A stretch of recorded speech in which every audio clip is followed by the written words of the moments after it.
হাতে যখনই পিস্তল দেখছে কিরিচ দেখছে সবাই দৌড়তেছে, সবাই দৌড়তেছে।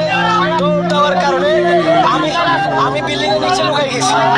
ও কি করছে, মারা দিয়ে গলাটা জবাই করে দিচ্ছে। তিনজনে ধরছে, তিনজনে ধরে গলা জবাই, অত্যাচার, রক্ত পুরো গেঞ্জিতে, পুরো পায়ে হাতে সব রক্ত রয়েছে।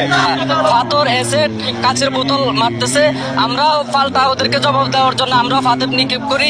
তারপরে আমরা ভিতরকে ওদেরকে ধাওয়া দিই। ধাওয়া দেওয়ার পরে ভিতরে ঢুকছি। বুকেট সাইফুল ভাই ওনাকে রাস্তার মধ্যে 5-6 জনে শোয়াইয়া এভাবে কোপাইছে মাথার মধ্যে। তারপরে তাৎক্ষণিক আমরা 5-6 জনে মিলে দৌড়ে গেছি। যাওয়ার পরে ওদেরকে পাথর নিক্ষেপ করার পরে ওরা একটু পিছু হটছে। পিছু হটার পরে আমরা ওনাকে ধরে নিয়ে আসছি।